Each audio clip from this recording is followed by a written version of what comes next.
In the parking lot, my coworker grabbed my arm and stopped walking, pointing at my car. "Is that yours?" I turned to look, then felt my stomach drop. 20 days later, the investigator showed my wife the photos, and she went silent. Jeremy grabbed my arm hard enough that I actually stumbled. His finger was pointing at my silver Mazda 3 in the third row of the parking garage, and his face had gone completely pale. "Is that yours?" he asked, voice strange and tight. I turned to look at my car, the same car I'd been driving for 3 years, parked in the same spot I always used. Then I saw what he was seeing. My stomach dropped so fast I thought I might throw up right there on the concrete. Hanging from my rearview mirror was a pink lace bralette, the kind of delicate lingerie that my wife Amber would never wear. She preferred practical cotton, muted colors, comfort over aesthetics. This was hot pink, sheer, obviously expensive, and it was hanging in my car like a trophy, visible through the windshield to anyone who walked past. "That's not mine," I said automatically, stupidly. Jeremy's expression shifted from shock to something worse, pity mixed with judgment. "Okay, man. I didn't see anything." He backed away, hands up like he was trying to extract himself from a situation that had nothing to do with him. I walked toward my car on numb legs, pulled out my keys with shaking hands, and unlocked it. The bralette was definitely there, definitely real, not some weird optical illusion or prank. I reached up and grabbed it, the fabric soft and expensive between my fingers. I'd been working as a civil engineer at Morrison and Barrett Engineering for 6 years, married to Amber for 8, living what I thought was a predictable, stable, frankly boring life. We had a small house in the suburbs, a golden retriever named Cooper, a savings account we contributed to religiously, and a routine that varied maybe twice a year when we took vacation. I went to work, came home, had dinner with my wife, watched TV, went to bed. Repeat. There was no room in my life for whatever this bralette suggested. No affair, no secret girlfriend, no explanation that made any sense. I got in my car and just sat there holding this piece of lingerie, trying to understand how it had gotten there. I'd locked the car that morning, same as always. I always locked it. The parking garage required a badge to enter, had security cameras, wasn't the kind of place where random people could access vehicles. Someone had put this here deliberately. But who? And why? I started the car and drove home in a daze, the bralette shoved into my glove compartment like evidence I didn't want to touch. My brain kept circling the same impossible questions. Had someone broken into my car? Was this a prank? A mistake? But Jeremy's face kept appearing in my mind, that look of pity and judgment, and I knew how this looked. I knew exactly how this looked. Amber was in the kitchen when I got home, chopping vegetables for dinner, Cooper at her feet hoping for scraps. She looked up when I walked in, smiled that easy smile I'd fallen in love with 10 years ago, and said, "Hey, you're early. Good day?" I opened my mouth to tell her about the bralette, about Jeremy, about the impossible thing I'd found in my car. But the words stuck in my throat because what was I actually going to say? I found women's lingerie hanging in my car, and I have no idea how it got there. She'd think I was lying. She'd think I was having an affair. Anyone would think that. "Yeah," I heard myself say. "Fine. Normal day." The lie tasted like metal. I'd never lied to Amber about anything significant in our entire relationship. We'd built our marriage on honesty, communication, trust, and now I was standing in our kitchen lying about something that could destroy everything we'd built. That night, I barely slept. I kept thinking about the bralette, about Jeremy's face, about what would happen if Amber found out. Around 3 a.m., I got up and went to the garage where I'd left my car, opened the glove compartment and stared at the pink lace like it might explain itself. It didn't. I searched the rest of the car methodically, checking under seats, in the trunk, in every crevice and compartment. Nothing else was out of place. Just the bralette. Just this one impossible piece of evidence. The next morning, I got to work early and went straight to building security. The office was a small room on the first floor, staffed by a guy named Dennis Carver, who'd been working security for the company for 11 years. He looked up from his monitors when I walked in, coffee cup halfway to his mouth. "Hayes, what's up? You look like hell." "I need to see parking garage footage from yesterday," I said. "My car. Someone put something in it." Dennis set down his coffee and turned to his computer. "What time?" "Between 8 a.m. when I arrived and 5:30 p.m. when I left. Spot C34, third row." He pulled up the footage and we watched in fast forward. My car sat there, undisturbed, for hours. People walked past, cars came and went in neighboring spots, but nobody approached my vehicle. Nobody opened the doors. Nobody even paused near it. "Nothing," Dennis said, frowning. "You sure something happened?" "I'm sure. Can you check other angles?" We checked 3 other camera views. Same result. My car sat there untouched all day, except the bralette had appeared sometime during those hours, and the cameras showed nothing. "Could someone have disabled the cameras?" I asked. Dennis shook his head. "These are on a closed system. If anyone tampered with them, I'd get an alert. Plus, you can see the timestamp is continuous, no gaps or jumps." I thanked him and went to my desk, my mind racing. The brulette had appeared in my locked car during work hours without anyone approaching the vehicle on camera, which meant either the cameras had missed something or it had been placed there before I arrived at work. But I'd locked my car in my driveway that morning. I was certain, mostly certain. At lunch, I called Amber, just to hear her voice, to remind myself what I was trying to protect. "Hey," she answered, sounding distracted. "What's up?" "Nothing. Just wanted to say hi. See how your day is going." "Busy. I have a presentation at 2 o'clock and I'm completely unprepared. Can I call you later?" "Yeah, of course. Love you."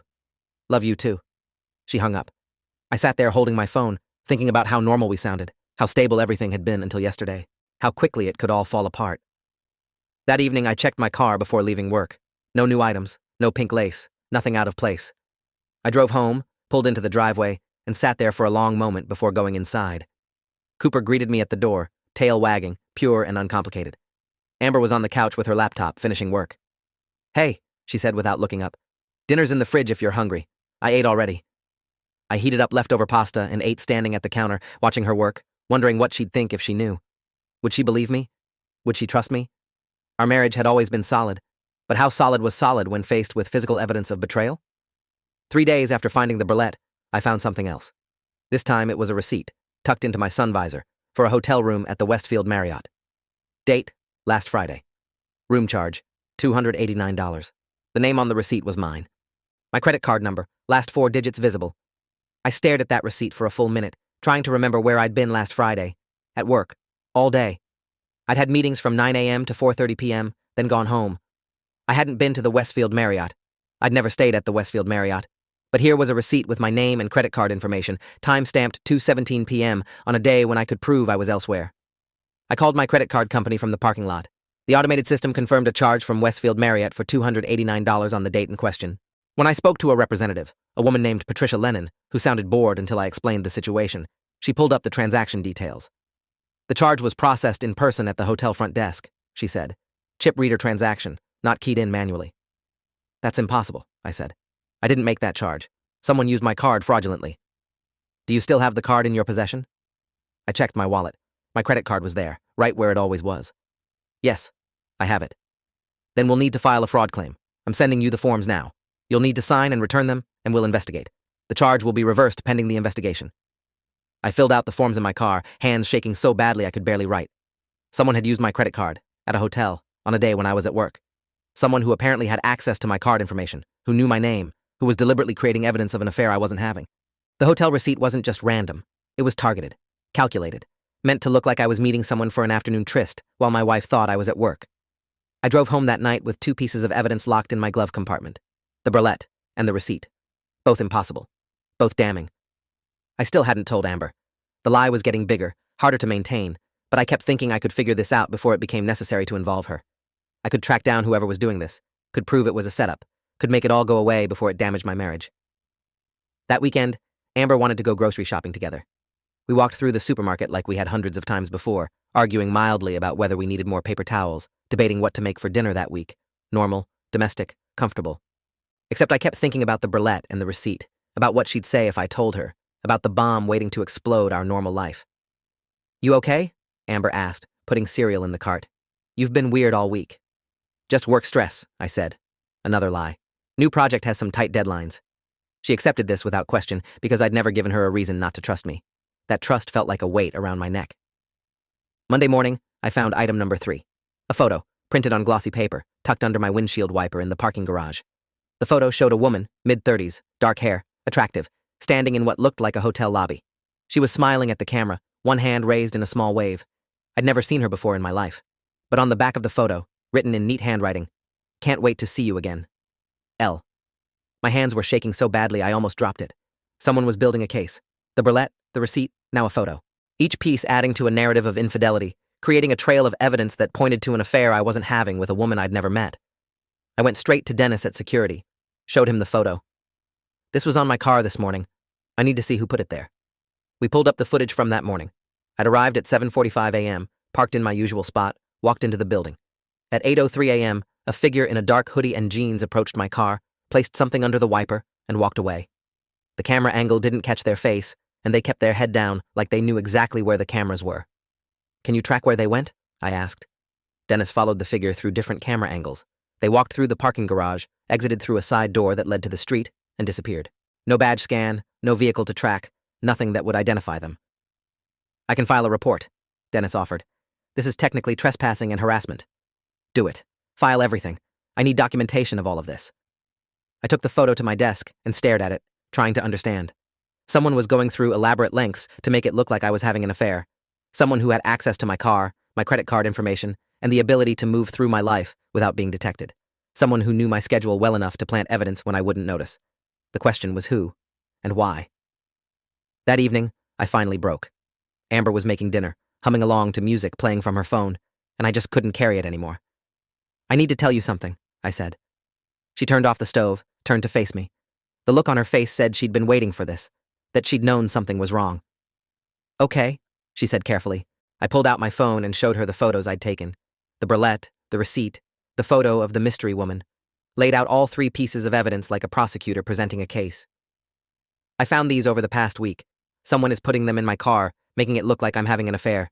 I'm not. I swear to God, Amber, I'm not. I don't know who that woman is. I didn't stay at that hotel. I've never seen that bralette before. Someone is setting me up. Amber stared at the photos for a long moment. Her face was very still, unreadable. Someone is setting you up, she repeated slowly. Yes. I know how it sounds, but I have security footage showing someone planting the photo on my car. My credit card company is investigating the hotel charge as fraud. This is all fake, all planted. Why would someone do that? I don't know. That's what I'm trying to figure out. Amber set down my phone. Her hands were steady, which somehow made this worse.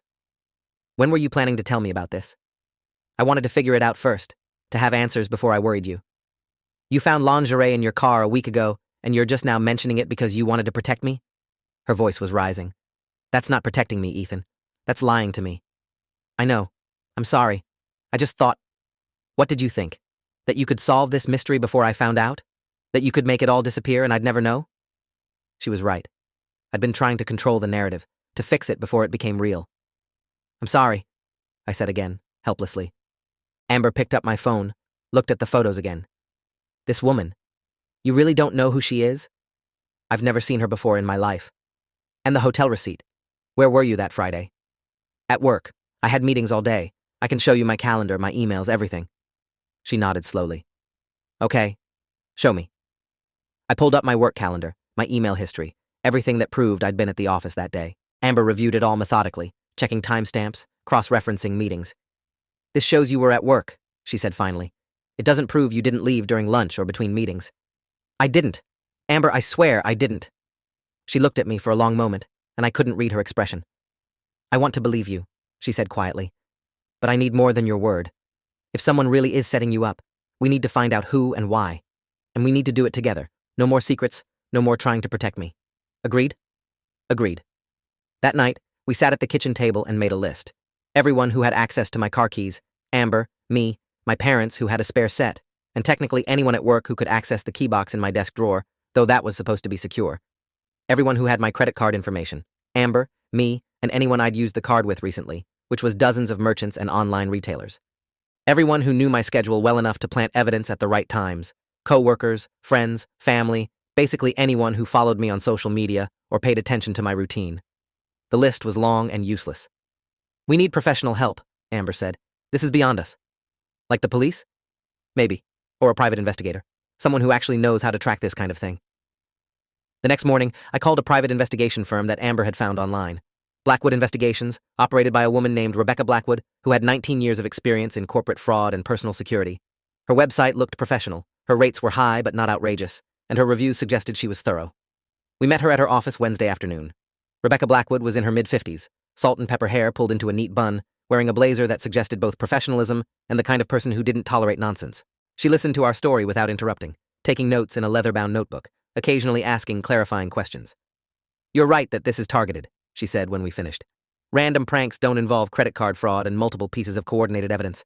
Someone wants to destroy your marriage, and they're doing it methodically. The question is, who and why? Can you find out? Amber asked. I can try. I'll need access to your financial records, your work schedule, your social media, anything that might give me insight into who has this level of access to your life. I'll also need to coordinate with the credit card company's fraud investigation and review the security footage from your workplace. My retainer is $3,000, and I bill $175 per hour after that. Given the complexity, I'd estimate 20 to 30 hours of work. Amber and I exchanged glances. Do it, she said. We signed the contract that afternoon. Rebecca promised to start immediately, to treat this with the urgency it deserved. One thing you should prepare for, she said as we were leaving. In my experience, these situations usually involve someone close to you. A friend, a coworker, a family member. The person doing this has intimate knowledge of your life. When we find out who it is, it's going to hurt. Her words haunted me on the drive home. Someone close to me. Someone I trusted. Over the next week, Rebecca worked. She requested my credit card statements, my phone records, my work calendar. She interviewed Dennis at building security, reviewed all the footage, mapped out my routine. She asked Amber questions about our marriage, about my behavior, about whether I'd changed anything recently. Amber answered honestly, which meant telling Rebecca that I'd been distant and distracted for the past week, that I'd lied about the evidence initially, that she wasn't 100% certain I was telling the truth, but wanted to believe me. Hearing Amber say that, even though it was fair, even though it was reasonable, felt like a knife in my chest. 9 days after finding the first brulette, Rebecca called me at work. I need you to check your car. Right now. Don't drive it. Just check it. What am I looking for? Just check it and call me back. I went down to the parking garage with my heart hammering, opened my car door carefully, looking for another item, another piece of evidence. Instead, I found a GPS tracker attached to the underside of my driver's seat. Small, black, professional grade. Someone had been tracking my every movement. I called Rebecca back with shaking hands. There's a GPS tracker under my seat. Don't touch it. I'm calling the police. This crosses from harassment into criminal surveillance. We need law enforcement involved now. Detective Lawrence Kim from the Metro Police Department's Fraud and Cybercrimes Unit arrived at my workplace an hour later. He was in his early 40s, had 14 years on the force, and carried himself with the weary competence of someone who'd seen everything. He examined the GPS tracker in situ, photographed it extensively, then carefully removed it and placed it in an evidence bag. This is a commercial-grade device, he said, turning it over in his hands. Sells for about $400. Real-time tracking, 30-day battery life, connects to a smartphone app. Whoever planted this has been monitoring your location for weeks, possibly longer. Can you trace it? Find out who bought it? We can try. These devices require cellular accounts to transmit data. If we can identify the account, we can identify the owner. But it takes time, subpoenas, cooperation from the cellular provider. How long? Could be days, could be weeks. In the meantime, I'm opening a formal investigation. Harassment, stalking, fraud, illegal surveillance. This person has committed multiple felonies. For the first time since finding the brulette, I felt something like hope. Law enforcement was involved. There would be a real investigation, real consequences for whoever was doing this. That evening, Amber and I sat with Detective Kim and Rebecca at our kitchen table, going through everything chronologically. The brulette on day 1, the receipt on day 3, the photo on day 8, the GPS tracker discovered today on day 9. They're escalating, Rebecca said. Each piece of evidence is more damaging than the last. They're building toward something. Like what? Amber asked. Either they want Ethan's life to fall apart publicly, or they're setting up for blackmail. Frame him as having an affair, then demand money to keep it quiet. Or they're planning to send all this evidence to you directly, she looked at Amber, to destroy the marriage from the inside. But why? I asked for what felt like the 100th time. What did I do to deserve this? Detective Kim leaned forward.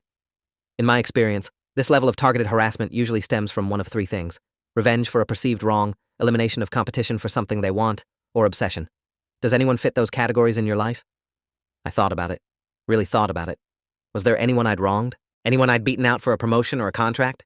Anyone who might be obsessed with me or with destroying me? My mind kept coming back to one person, but it seemed impossible. There's someone at work, I said slowly. Natalie Grayson. She applied for the same senior engineer position I got about 6 months ago. She was qualified, interviewed well, but they chose me. She's been cold toward me ever since. Cold how? Rebecca asked. Doesn't talk to me unless necessary, excluded me from team lunches, makes pointed comments in meetings about my work. Nothing overt enough to complain about, just ongoing, subtle hostility. Detective Kim made a note. Does she have access to your workspace, your car keys? Potentially. We work in the same department. She could have accessed my desk drawer when I was in meetings. And she'd know your schedule, Amber added quietly. If you work together, she'd know when you're busy, when you're away from your desk. Rebecca was already typing on her laptop. I'll run a full background on Natalie Grayson. See if there are any red flags, any history of this kind of behavior. Detective, can you pull her financial records? See if there are any purchases that match our evidence? I'll need probable cause for a warrant, Detective Kim said. But we're getting close. The GPS tracker might be enough if we can link it to her. 2 days later, Rebecca called with news. I found something. Natalie Grayson has a sister, Diana Grayson. Lives across town, works in hospitality. Specifically, she works at the Westfield Marriott as a front desk supervisor. The pieces clicked together with sickening clarity. She processed the fraudulent hotel charge, I said. Exactly. And because she's a supervisor, she'd have access to the credit card processing system, could easily create a fake receipt with your information. That's conspiracy, Detective Kim said when Rebecca briefed him. Two people working together to commit fraud and harassment. That's serious prison time if we can prove it. How do we prove it? Amber asked. We set a trap, Rebecca said. We give them an opportunity to escalate, to make a mistake, and we document everything. The plan was simple, but terrifying. I would act normally, continue going to work, follow my regular routine. Rebecca would install counter-surveillance in my car, tiny cameras that would capture anyone approaching it. Detective Kim would monitor the GPS tracker remotely, see where the signal was being sent, and we'd wait for Natalie to make her next move. She's going to plant more evidence, Rebecca warned. She's been escalating every few days. We're due for something new. She was right. 14 days after finding the first brulette, I found item number 5. A letter, handwritten on hotel stationery, expressing love and anticipation for our next meeting. The handwriting was feminine, the tone intimate, the content explicit. It was dated from the same Friday as the fraudulent hotel receipt. Can't wait to feel you again. Last time was incredible. I love you. L. The letter made my skin crawl. Not just because of what it implied, but because of how personal it was, how designed to destroy. But this time, we had the counter-surveillance running. Rebecca reviewed the footage and found what we needed.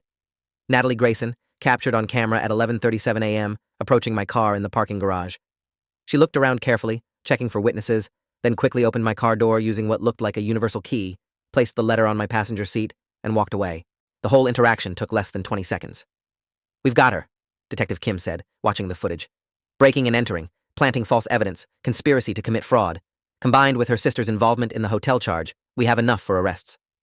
Wait, Amber said. Before you arrest them, I want to know why. I want to understand why someone would go to these lengths to destroy a stranger's marriage.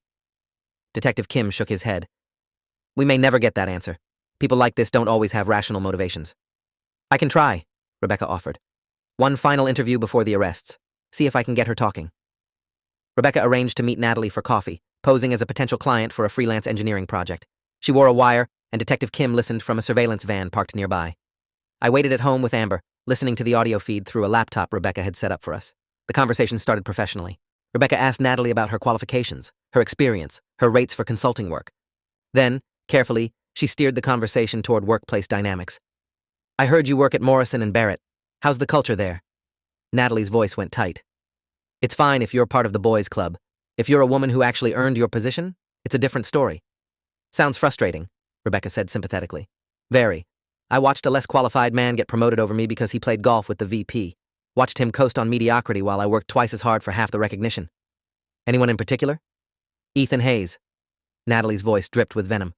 Mediocre engineer, mediocre mind, but he has the right demographic and the right connections. He got the senior position that should have been mine, and everyone just accepts it like it's normal, like merit doesn't matter. That must have been hard to watch, Rebecca prompted. Hard doesn't begin to cover it. I've spent 6 months watching him fail upward while I'm stuck in the same position. So I decided if the system won't deliver justice, I'll create my own. The audio went silent. Amber grabbed my hand. You decided to create your own justice, Rebecca said carefully. How did you do that? Natalie laughed, a cold, bitter sound. You really want to know? I destroyed him the same way the system destroys women. Made everyone question his character, his loyalty, his integrity. Planted evidence of an affair. Made his wife doubt him. Made his coworkers gossip. By the time I'm done, he'll lose everything that matters. His marriage, his reputation, his career. And nobody will ever be able to prove I did anything wrong. Except you just confessed. Detective Kim's voice came through a speaker somewhere. Natalie Grayson, you're under arrest for conspiracy to commit fraud, harassment, illegal surveillance, and breaking and entering. There were sounds of struggle, Natalie shouting, Rebecca calmly stating that everything had been recorded, Detective Kim reading Miranda rights. Then the audio cut out. Amber and I sat in silence for a long moment. She tried to destroy our marriage because she didn't get a promotion, Amber said finally. That's it. That's the whole reason. She thought I didn't deserve it, that the system was unfair. The system might be unfair, but what she did wasn't justice. It was just cruelty. I pulled Amber close, held her tight, felt the weight of the past 2 weeks pressing down on both of us. I'm sorry, I whispered. For lying at first, for trying to protect you instead of trusting you. We survived it, she said. We figured it out together. That's what matters. 20 days after finding the first brulette, Detective Kim called to update us on the case. Both Natalie Grayson and her sister Diana had been charged with multiple felonies. Natalie's apartment had been searched, revealing a detailed plan to destroy my life, including timelines, evidence-planting schedules, and screenshots of my GPS tracker data showing every location I'd visited for the past 6 weeks. Diana had confessed to processing the fraudulent hotel charge in exchange for a reduced sentence, providing testimony that Natalie had recruited her specifically to create the hotel receipt. The evidence was overwhelming. "They're both looking at significant prison time," Detective Kim said. "Natalie's attorney is trying to negotiate a plea, but the DA wants to make an example of this. Workplace retaliation cases are serious, and when you add fraud, surveillance, and conspiracy, it's a clear message that this kind of behavior won't be tolerated." "What about my job?" I asked. "Am I in trouble for any of this?" "Your company has been fully briefed. They're considering it a targeted harassment case against an employee. You're the victim, not the perpetrator. If anything, they're concerned about liability for not catching this sooner." "And my credit card?" "All fraudulent charges have been reversed. Your credit report will be updated to reflect that you were a victim of identity theft. The GPS tracker has been entered into evidence. Everything is documented." That afternoon, I met with my boss, Gregory Holt, VP of Engineering at Morrison & Barrett, the man Natalie had accused me of playing golf with. In reality, I'd met him twice outside of work, both times at company functions. "This is a nightmare," Gregory said, rubbing his temples. "For you especially, but also for the company. We're reviewing our security protocols, our hiring practices, our promotion procedures. We want to make sure this never happens again." "What about Natalie's claims?" I asked. "About me being less qualified? About the promotion being unfair?" Gregory looked at me directly. "Your promotion was based on merit. You had stronger project outcomes, better client feedback, and more innovative solutions to engineering challenges. Natalie was qualified, but you were more qualified. The decision was unanimous among the review committee. She didn't see it that way. She saw what she wanted to see, and instead of working harder or finding another opportunity, she decided to destroy you. That's not on you, Ethan. That's on her." The trial was held 4 months later. I testified about finding the evidence, about the impact on my marriage, about the violation of having my every movement tracked and my life manipulated. Amber testified about the trust that had been damaged, the weeks of doubt and fear, the ongoing therapy we'd started to repair the emotional trauma. Rebecca Blackwood testified about the investigation, the counter-surveillance, the deliberate escalation pattern. Detective Kim testified about the GPS tracker, the credit card fraud, the conspiracy between the sisters. Natalie's defense attorney tried to argue diminished capacity, claiming workplace stress and legitimate grievances had pushed her to a breakdown. The jury didn't buy it. The evidence of planning, of coordination with her sister, of systematic escalation over weeks showed clear intent and rational decision-making. Guilty on all counts. Natalie Grayson was sentenced to 6 years in federal prison for fraud, stalking, and conspiracy. Her sister Diana received 3 years for her role in the credit card fraud. Both were ordered to pay restitution for the investigation costs, the therapy expenses, and the damage to my reputation. As we left the courthouse that day, Amber squeezed my hand. "It's really over," she said. "It's over." 6 months later, Amber and I were having dinner at a restaurant downtown, celebrating our 9th anniversary. We'd survived something that should have destroyed us, come through it somehow stronger, more honest, more committed to trusting each other completely. "I keep thinking about what Rebecca said," Amber mentioned, sipping her wine. "About how it would hurt when we found out who it was." "Did it hurt?" I asked. "Knowing it was Natalie?" "Not really. I barely knew her. It was more the idea that someone could hate you enough to do that, to put that much effort into destroying a stranger. I wasn't a stranger to her. In her mind, I was the obstacle, the symbol of everything unfair in her life. That's a lot of weight to carry for someone else's delusions." "I'm not carrying it anymore," I said. "I'm just living my life. Same boring routine, same predictable schedule, and I'm grateful for all of it." Amber smiled. "Even the part where you check your car obsessively for GPS trackers?" "Especially that part." We laughed, and it felt good, felt normal, felt like we'd finally exhaled after months of holding our breath. The paranoia faded slowly. I stopped checking my car 3 times a day, stopped jumping every time I saw someone in the parking garage, stopped automatically assuming the worst when I found something out of place. Life returned to its predictable rhythm. Work, home, dinner, TV, bed. The routine I'd once found boring now felt like a gift. Amber and I were stronger. We'd been tested in a way most marriages never are, forced to choose between trust and evidence, between love and doubt. We'd chosen each other, and that choice felt intentional now, not just default. A year after the trial, I got a letter from Natalie. It was forwarded through my attorney, as part of the no-contact order stipulated she couldn't reach me directly. The letter was short. "I'm sorry for what I did. I was angry and jealous, and I convinced myself you'd stolen something that belonged to me. I know now that was wrong, that nothing justified my actions. I've been in therapy, working through the resentment and the entitlement that led me to hurt you. I don't expect forgiveness. I just wanted you to know that I understand the damage I caused, and I'm spending every day trying to become someone who would never do that again." I showed the letter to Amber. "What do you think?" "I think she's in prison with a lot of time to reflect. Whether she's genuinely sorry or just sorry she got caught, I don't know. Does it matter?" "Maybe not. The outcome is the same either way. I filed the letter away and didn't respond.